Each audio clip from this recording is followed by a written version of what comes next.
जय श्री राम। प्रभु, आप सबों ने श्री आनंद रामायण के राज्य कांड का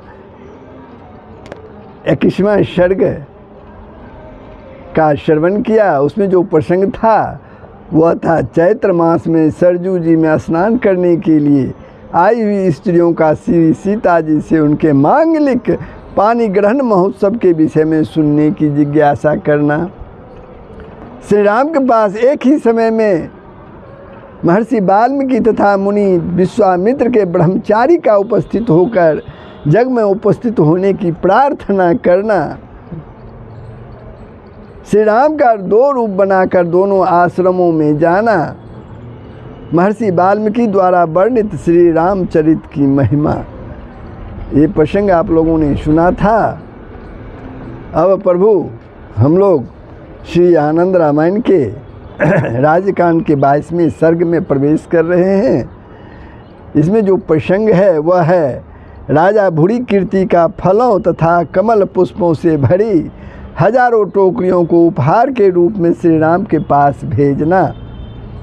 सीता का बिना श्री राम के सूंघे कमल पुष्पों का आस्वाद लेना। श्री राम का नारद जी के माध्यम से सीता को पातिव्रत धर्म की शिक्षा देना। तुलसी पत्र के तोड़ने की वर्जित तिथियां श्री नारद जी द्वारा श्री राम की स्तुति, प्रभु श्री राम की स्तुति, ये प्रसंग आप लोग श्रवण करेंगे। प्रभु, प्रसंग प्रारंभ हो उसके पूर्व आप लोगों से नम्र निवेदन है कि यदि आपने वीडियो को सब्सक्राइब नहीं किया है तो अवश्य सब्सक्राइब कर देंगे, बेल आइकन को दबा देंगे, कमेंट करेंगे, शेयर करेंगे। जय श्री राम। तो प्रसंग सुनिए। एक समय की बात है, श्री रामचंद्र जी अपनी राजसभा में सिंहासन पर विराजमान थे। सभा में लक्ष्मण आदि भाई, मित्रगण, पुरवासी तथा जनपदवासी बैठे हुए थे। साथ ही दोनों लव कुश नामक पुत्र, सुहृद जन, मित्र तथा मंत्रीगण भी वहाँ उपस्थित थे। उसी समय उनके संबंधी एवं मित्र राजा भूरी कीर्ति द्वारा उनके लिए उपहार में भेजी गई हजारों टोकरियों लेकर उनके दूत राजसभा में उपस्थित हुए। वे टोकरियां जो थी उसमें द्राक्ष आदि फलों तथा पुष्पों आदि से भरी हुई थी। श्री राम ने उन्हें स्वीकार किया तथा उन्हें श्री जानकी जी के पास भिजवा दिया। उस समय श्री सीता जी अपनी सखियों के साथ क्रीड़ाशाला में अत्यंत ही प्रसन्नतापूर्वक लीला विनोद कर रही थी। उन टोकरियों को देखकर सीता जी को अत्यंत प्रसन्नता हुई। उसमें से उन्होंने एक पिटारी को खोला तो वह सुंदर सुंदर सुगंधित कमल पुष्पों से भरी हुई थी। तब सीता ने कमल निकालकर उनकी सुगंध को बार बार सूंघा और फिर टोकरी को बंद कर पहले की भांति कर दिया। उसके बाद उन्होंने सभी टोकरियों को भवन के अंदर भली भांति रखवा दिया। यहाँ सभा में सिंहासन पर बैठे प्रभु श्री राम को सीता का यह संपूर्ण कृत्य स्वतः ही ज्ञात हो गया। उन्होंने बार बार मुस्कुराकर अपने मन में यह विचार किया कि पतिव्रत धर्म को दृढ़ता से धारण करने वाली सीता ने यह अनुचित कार्य किया है जो मुझ पति के सूंघे बिना कमल पुष्प का आस्वाद ले लिया। सीता का इस प्रकार का आचरण देखकर संसार में आगे अन्य पतिव्रताएं भी इसी प्रकार का व्यवहार करेंगी, अतः मुझे उचित मर्यादा की स्थापना करनी होगी। इस प्रकार का मन में निश्चय करके रघुनंदन श्री राम राजसभा से उठकर अपने भवन में आए। सीता ने भी उन सभी पिटारियों को मंगवाया और श्री राम के समक्ष रखवा दिया। वे पिटारियां फलों तथा फूलों से भरी हुई थी। श्री राम ने इन सभी पिटारियों को अलग अलग खोल कर देखा। उसके बाद उन्होंने उन पिटारियों से कुछ पिटारियां भाइयों के यहाँ, कुछ माताओं के यहाँ तथा कुछ पुत्रों, मित्रों, मंत्रियों एवं गुरु के यहाँ भिजवा दी। कुछ फलों का उन्होंने स्वयं भी सेवन किया। इस प्रकार उन्होंने फूलों की टोकरियों में से भी कमल के पुष्पों को सभी में बंटवाया। सीता को भी सैकड़ों पुष्प दिए और स्वयं भी पुष्पों को ग्रहण किया। यद्यपि श्री राम सीता के द्वारा पूर्व में सूंघे गए कमल पुष्प की बात जानते थे, तब भी वे उस समय अनजान सा बने हुए रहे, उस समय वे अनजान सा बने रहे। कुछ ही समय की बात है, सीता जी एकादशी के दिन व्रत रखकर दूसरे दिन द्वादशी को स्नान आदि संपन्न किए करके तुलसी वृंदावन में गई और वहाँ उन्होंने तुलसी की पूजा करके उनकी प्रदक्षिणा की। उस समय एकादशी के व्रत में निराहार रहने से वे कुछ थक सी गई थी, अतः प्रदक्षिणा के समय वे थोड़ा लड़खड़ाने सी लगी, जिसके कारण उनके आंचल के छोर से छूकर तुलसी वृक्ष से एक तुलसी पत्र टूटकर नीचे जमीन पर गिर पड़ा। द्वादशी के दिन तुलसी के उस टूटे पत्र को देखकर सीता जी ने यह समझा कि मुझसे कोई बड़ा भारी अधर्म हो गया है। तब उस समय वे अत्यंत ही भयभीत हो गई। उसके बाद उन्होंने उस पवित्र पत्ते को हाथ से उठाया और बड़ी श्रद्धापूर्वक उसी तुलसी वृंदावन में डाल दिया। पुनः उन्होंने तुलसी की प्रदक्षिणा की। बार बार उनकी प्रार्थना करके वे अपने भवन में श्री राम जी के समीप आ गई। संजोग देखिए, ठीक उसी समय नारद जी वहाँ आ पहुँचे। वे अपनी बीना के स्वरों से उत्तम हरिनाम संकीर्तन कर रहे थे। वे वहाँ पहुँचते ही पाले माँ दिनम राघव, पाले माँ दिनम, हे राघव मुझ दिन की रक्षा करो, मुझ दिन की रक्षा करो, हे राघव मुझ दिन की रक्षा करो। इस पंचदशाक्षर मंत्र का प्रसन्न होकर अपने मधुर कंठ से बार बार कीर्तन करने लगे। प्रभु श्री राम ने बड़ी श्रद्धा भक्ति से उनकी आगवानी की, उन्हें प्रणाम किया और फिर एक श्रेष्ठ आसन पर बैठाकर आदर पूर्वक उनकी पूजा की। उसके बाद सीता सहित रघुनंदन श्री राम ने उनके पैर धोए और गोदान किया। गंध अक्षत पुष्पमाला आदि उपचारों से उन मुनि श्रेष्ठ का उन्होंने पूजन किया। इसके बाद उनके समक्ष सुवर्ण के भोजन पात्र रखे गए और सीता से शीघ्र ही भोजन परोसने के लिए कहा। प्रभु श्री राम ने सीता भी कामधेनु से प्राप्त श्रेष्ठ अनादि को शीघ्र ही मुनि के समक्ष स्थापित भोजन पात्रों में परोसने के लिए आगे बढ़ गई। सीता को देखकर नारद जी राम जी से कहने लगे, हे कमल नयन श्री राम, हे रघुत्तम, आज मैं सीता द्वारा परोसा गया भोजन दिव्य अन्न को ग्रहण नहीं करूँगा। मुनि नारद जी के इन वचनों को सुनकर सीता जी अत्यंत विस्मित हो उठी। यद्यपि वह सब लीला प्रभु श्री राम ही रचा रहे थे, तथापि उस समय अनजान बनकर मुनि नारद जी से अत्यंत व्यग्र से होकर घबराते हुए कहने लगे, हे मुने, इसमें क्या कारण है? आप सीता के द्वारा परोसे गए भोजन को क्यों नहीं ग्रहण करेंगे? हे मुनिश्रेष्ठ, इसे आप बताने की कृपा करें। श्री राम के इन वचनों को सुनकर देवर्षि नारद जी कहने लगे, हे प्रभु, सीता ने आज जो अपराध किया है, क्या आप उसे नहीं जानते? यदि आप नहीं जानते हैं तो मैं बताता हूँ, आप सुने। उन्होंने द्वादशी के दिन तुलसी पत्र तोड़ा है। यदि आप असत्य माने तो हे प्रभु, तुलसी वन में जाकर स्वयं देख लें। मेषादि संक्रांतियों के दिन चतुर्दशी, द्वादशी, पात पर्वों दोनों संध्या कालों, शुक्रवार, मंगलवार, अपराह्न काल, सूर्य एवं चंद्र ग्रहण में जनना शौच और मरना शौच में जो तुलसी पत्र तोड़ते हैं, वे मानो भगवान के सिर का ही छेदन करते हैं। जो मनुष्य द्वादशी तिथि को तुलसी पत्र और कार्तिक मास में आंवला पत्र तोड़ता है, वह अत्यंत गर्हित नरकों में जाता है। जो स्त्री अथवा पुरुष वर्जित समयों में तुलसी का एक भी पत्ता तोड़ते हैं, उस पाप को विद्वानों ने ब्रह्म हत्या के समान पाप बताया है। इस प्रकार का वचन सभी मुनियों ने कहा है। जब पुरुषों के लिए दोष कहा गया है तो स्त्रियों के लिए भी यह दोष है।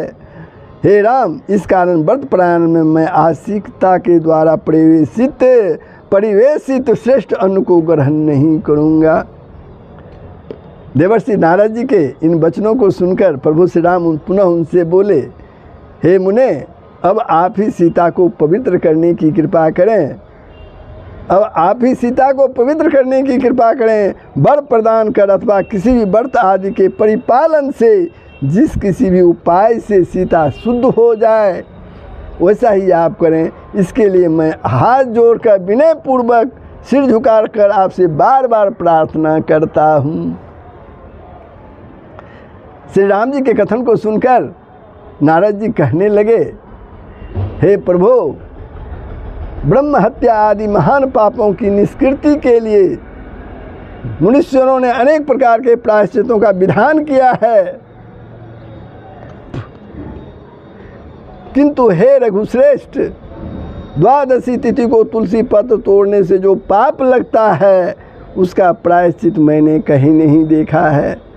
हे रघुनंदन, अब केवल एक ही उपाय शेष है, वह यह कि ये सीता अपने पातिव्रत के प्रभाव से मेरे समक्ष उस तुलसी पत्र को तुलसी वृक्ष से जोड़ दे तो ये क्षण भर में पवित्र हो जाएंगी, इसमें कोई भी संदेह नहीं है।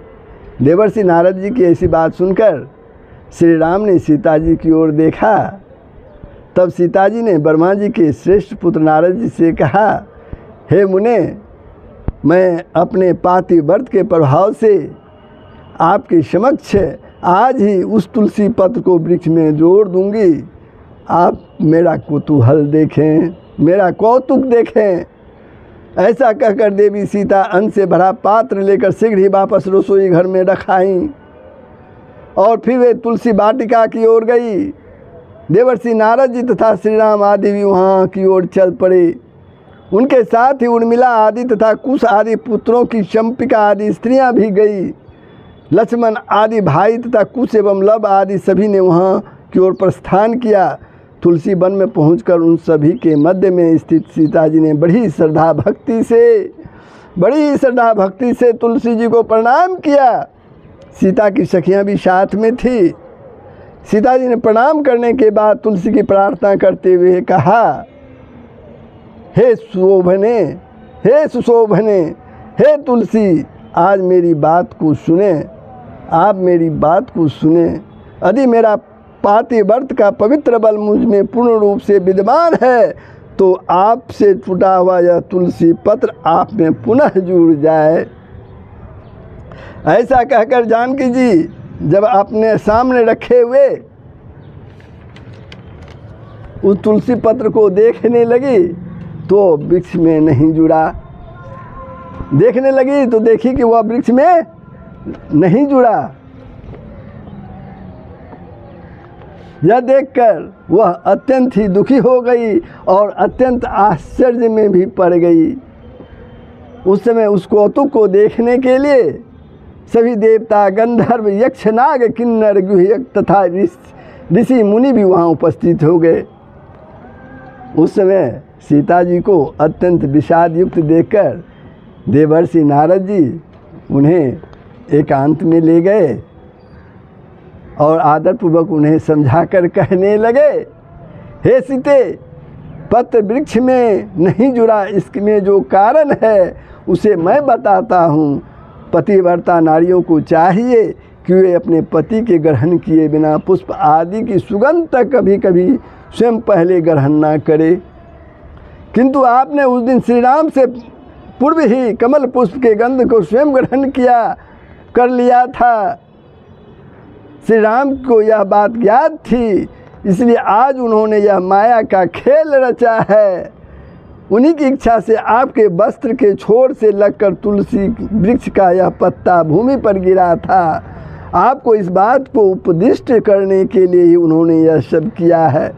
श्री राम जी के अंतर्भाव को समझकर ही मैंने आपके ऊपर दोषारोपण किया है। हे सीते, आप मुझे क्षमा कर दें, मुझ पर आप किंचित भी क्रोध ना करें। नारियों को इस प्रकार की पातिव्रत की शिक्षा प्रदान करने के लिए ही प्रभु ने आपके समक्ष यह माया दिखाई है। यह माया दिखाई है। अगर वे ऐसा नहीं करते तो आपके द्वारा किए गए आचरण को आदर्श मानकर संसार की अन्य पतिव्रताएं भी बिना पति को अर्पण किए प्रसन्नतापूर्वक अनेक भोग पदार्थों का स्वयं ही पहले ग्रहण कर देंगी। इस समय मेरी बात आप ध्यान से सुने, ताकि श्री राम के समक्ष ही वह तुलसी का पत्र वृक्ष में दृढ़ रूप से जुड़ जाए। आप पुनः तुलसी वन में जाएं और जो मैं कहता हूँ उसे इस प्रकार दोहराएं। पद्म पुष्प की सुगंध सूंघने के अतिरिक्त यदि मेरा पातिव्रत सुरक्षित हो तो यह तुलसी पत्र तुलसी वृक्ष में जड़ जाए अन्यथा ना जुड़े। तुलसी वृक्ष में जुड़ जाए अन्यथा ना जुड़े। हे सीते, इस वचनों के द्वारा वह तुलसी पत्र जुड़ जाएगा और क्षण भर में वह तुलसी का वृक्ष पूर्व की भांति हरा भरा हो जाएगा। ऐसा कहकर सीता के साथ देवर्षि नारद पुनः उस तुलसी वृक्ष के समीप में गए। सीता ने देवी तुलसी को प्रणाम किया और सभी देवताओं तथा मुनि समुदाय के समक्ष ही उन सब के सुनते हुए तुलसी देवी से कहा, पद्म पुष्प की सुगंध सूंघने के अतिरिक्त यदि मेरा पातिव्रत सुरक्षित हो तो यह तुलसी पत्र तुलसी वृक्ष में जुड़ जाए अन्यथा ना जुड़े। जानकी जी इतना कह ही रही थी कि क्षण में वह पत्र वृक्ष से जुड़ गया। तुलसी वृक्ष पूर्वत हरा भरा हो गया। इस बात को सभी देख रहे थे। उस समय देवताओं के और श्री राम के बाद बजने लगे। श्री राम ने सीता जी को हृदय से लगा लिया और अत्यंत प्रसन्न होकर कहने लगे, हे सीते, हे कमल नयनी, यह मैंने न केवल तुम्हें शिक्षा दी है अपितु समस्त नारियों को भी पातिव्रत धर्म की आदर्श बात बताई है कि स्त्रियों को सदा ही पातिव्रत धर्म का परिपालन करना चाहिए। हे सीते, मैंने तुम्हारे माध्यम से यह उपदेश दिया है। हे प्रिय, तुम तनिक भी विषाद ना करो। इसके पश्चात जानकी जी ने नारद आदि सभी मुनिजनों को प्रसन्नतापूर्वक भोजन कराया। सभी उत्तम उत्तम व्यंजनों का सेवन किया, फिर तांबूल ग्रहण किया और उसके बाद देवर्षि नारद जी श्री राम की इस प्रकार स्तुति करने लगे। देवर्षि नारद जी प्रभु श्री राम की स्तुति करने, ये संस्कृत में है लेकिन यहाँ हिंदी रूपांतर है, आप लोग ध्यानपूर्वक सुने।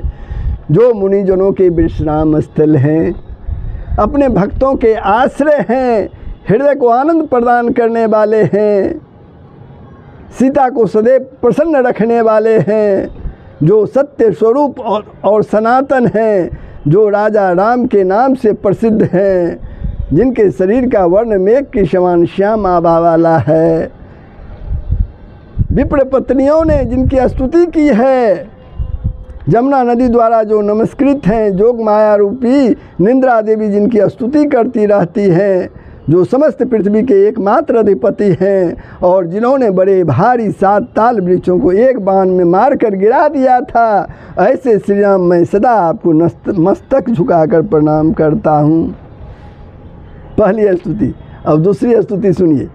जो अनेक राक्षसों को अद्वध करने वाले हैं, धनुष बाण धारण करने वाले हैं, प्रजा के आश्रय हैं, जिन्होंने बनराज बाली का मर्दन किया है, जिन्होंने समुद्र पर सेतु बंधन किया है, जो अनेक प्रकार की आनंददायी लीलाओं को संपादित करते रहते हैं, जो अयोध्या नगर निवासियों को अत्यंत आनंद प्रदान करते रहते हैं, जो स्त्रियों को प्रसन्न करने वाले हैं, जिनके उत्तम मस्तक पर कस्तूरी का तिलक सुशोभित रहा है, जिन्होंने बड़े भारी 7 ताल वृक्षों को एक ही बाण में मारकर गिरा दिया, ऐसे श्री राम मैं सदा आपको सिर झुकाकर प्रणाम करता हूँ। तीसरी स्तुति सुनिए नारद जी का। जो लक्ष्मी के पति हैं, संपूर्ण जगत के एकमात्र स्वामी हैं, श्रेष्ठ भक्तजन सदा जिनकी स्तुति किया करते हैं, जिनके बहुत से भक्त हैं, जो अपने भक्तों के हृदय की अभिलाषा को पूर्ण करते रहते हैं, जिनके नेत्र कमल के समान सुंदर और विशाल हैं, जो विदेह राज जनक की पुत्री सीता जी के वल्लभ हैं और पृथ्वी की पुत्री सीता जी के स्वामी हैं, गुरु विश्वामित्र द्वारा प्राप्त शिक्षा से जिनका शील अत्यंत उत्तम हुआ है और जिन्होंने बड़े ही भारी 7 ताल वृक्षों को एक ही बाण मार कर गिरा दिए, ऐसे श्री राम मैं सदा आपको मस्तक झुकाकर प्रणाम करता हूँ। इसके बाद वाला स्तुति सुनिए। जो सीता जी को आनंदित करने वाले हैं, संपूर्ण जगत के ईश्वर हैं, पृथ्वी को धारण करने वालों के स्वामी हैं, देवलोक के स्वामी हैं, शिलामयी अहिल्या का उद्धार करने वाले हैं, दशानन रावण का मर्दन करने वाले हैं, रावण के भाई विभीषण को लंका का राज प्रदान करने वाले हैं, जिन्होंने वनराज सुग्रीव को किष्किंधा का राज्य प्रदान किया, वानरों के अधिपति सुग्रीव की भली भांति रक्षा करने वाले हैं, और जिन्होंने बड़े भारी 7 ताल के वृक्षों को एक बाण मार कर गिरा दिया था, ऐसे श्री राम मैं सदा आपको मस्तक झुकाकर प्रणाम करता हूँ। आगे की स्तुति सुनिए। जो लक्ष्मी के स्वामी हैं, जगत के नाथ हैं, समस्त लोकों के स्वामी हैं, सभी राजाओं के नाथ हैं, ब्राह्मण, असुर, देवता, पन्नग तथा गंधर्व आदि सभी के जो एकमात्र स्वामी हैं, धनुष तथा तर्कस लेकर जो संग्राम में विजय प्राप्त करने वाले हैं, जिन्होंने बड़े भारी 7 ताल के वृक्षों को एक ही बाण में मारकर गिरा दिए, ऐसे प्रभु श्री राम को मैं सदा सर झुकाकर प्रणाम करता हूँ। जो शिव स्वरूप हैं, जो जगत के नाथ हैं, जम्बू द्वीप के जो अधिपति हैं, संपूर्ण लोग जिनकी वंदना किया करते हैं, महर्षि वाल्मीकि द्वारा जो स्तुत्य होते हैं, प्रसन्न सीता द्वारा जो लालित होते हैं, जो वाणी के अधिपति हैं, संपूर्ण पृथ्वी के ईश हैं, जो समस्त पृथ्वी के भार को हरण करने वाले हैं, बड़े बड़े जोगी जन जिनको सदा प्रणाम किया करते हैं, जो जगत के रक्षक हैं, और जिन्होंने बड़े भारी 7 ताल के वृक्षों को एक ही बाण में मारकर गिरा दिया, ऐसे श्री राम प्रभु श्री राम को मैं सदा मस्तक झुकाकर प्रणाम करता हूँ। अब अगला स्तुति सुनिए। जो चित्त स्वरूप हैं, बड़े बड़े पराक्रमी राजाओं को जो जीत लेने वाले हैं, इंद्रादि दिक्पालों तथा श्रेष्ठ राजाओं द्वारा वंदित हैं, 7 द्वीपों तथा भारतादि 9 वर्षों में निवास करने वाली स्त्रियों द्वारा निराजित हैं, जो पृथ्वी के पालक हैं, जिन्होंने बड़े भारी 7 ताल के वृक्षों को एक ही बाण मारकर गिरा दिया था, ऐसे श्री राम मैं सदा आपको मस्तक झुकाकर प्रणाम करता हूँ, सदा आपको मस्तक झुकाकर प्रणाम करता हूँ। अगली स्तुति सुनिए। जो मुनिजनों द्वारा भले भांति सेवित होने वाले हैं, कविजन जिनका गान करते रहते हैं, जो स्तुति के योग्य हैं और हृदय में धारण किए जाने वाले हैं, जो अनेक विद्वानों द्वारा तर्क एवं पुराणादि वाक्यों से तथा उत्तम काव्यों द्वारा वर्णित होते हैं, जो अयोध्या निवासिनी कौशल्या के पुत्र हैं, जिनका उत्तम मस्तक सुगंधित गंध आदि से लेपित रहता है, जिन्होंने बड़े भारी 7 ताल के वृक्षों को एक ही बाण में मारकर गिरा दिया था, मैं सदा मस्तक झुकाकर उन्हें प्रणाम करता हूँ। अब अगला स्तुति सुनिए। जो एकमात्र राजा हैं, नवीन जलद के समान जिनका उत्तम नीलवर्ण है, जो राजा दशरथ के ज्येष्ठ पुत्र हैं, काल के भी काल स्वरूप हैं, जो सीता के बल्लभ हैं, सुंदर कमल के समान जिनके नेत्र हैं, जिन्होंने बड़े भारी 7 ताल के वृक्षों को एक ही बाण मारकर गिरा दिया था, ऐसे प्रभु श्री राम मैं आपको सदा मस्तक झुकाकर प्रणाम करता हूँ। देवर्षि नारद जी ने प्रभु श्री राम से कहा, हे राजन, मैंने अपनी बुद्धि के सामर्थ्य अनुसार 9 श्लोकों के इस रमणीय नवक के द्वारा आपकी स्तुति की है। यह 9 श्लोकों का नवक स्रोत संसार के सभी पापों का विनाश करने वाला अत्यंत श्रेष्ठ और अपूर्व है।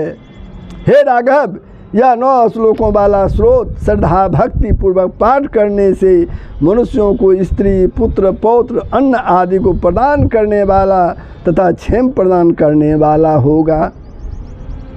साथ ही यह हम सभी को भी उत्तम वर प्रदान करने वाला होगा। बड़े भारी 7 ताल के वृक्षों को एक ही बाण मारकर गिरा देने वाले हे प्रभु श्री राम, मैं मस्तक झुकाकर सदा आपको प्रणाम करता हूँ। श्री रामदास जी अपने शिष्य विष्णुदास जी से बोले, लक्ष्मी के पति भक्त वत्सल राघवेंद्र श्री राम जी की इस प्रकार से स्तुति करने के बाद देवर्षि नारद जी ने उन्हें प्रणाम किया और प्रभु की आज्ञा प्राप्त कर वे बड़ी प्रसन्नतापूर्वक वहाँ से विदा हुए। सभी देव तथा मुनिगण भी अपने अपने स्थानों को चले गए। हे शिष्य, इस प्रकार से नर रूपधारी श्री राम ने अवतार धारण कर जगत में अनेक प्रकार की चित्र विचित्र लीलाओं को संपन्न किया है। हे द्विजोत्तम, उन सभी का विस्तृत वर्णन करने में कौन समर्थ हो सकता है? उन सभी का विस्तृत वर्णन करने में कौन समर्थ हो सकता है? इन लीला चरित्रों में श्री राम की कृपा से मुझे जिन लीलाओं का स्मरण हुआ है, हे शिष्य, श्री राघव की कृपा प्रसाद से उन्हें मैं तुम्हारे समक्ष कह रहा हूँ। तो प्रभु, ये प्रसंग यहीं समाप्त होता है। कैसा लगा कमेंट के माध्यम से अवश्य बताएंगे, शेयर के माध्यम से दूसरों को भी सुनने के लिए प्रेरित करेंगे। जय श्री राम। सबका कल्याण होगा, पूरे विश्व का कल्याण होगा। यही सनातन धर्म का मूल तत्व है। जय श्री राम।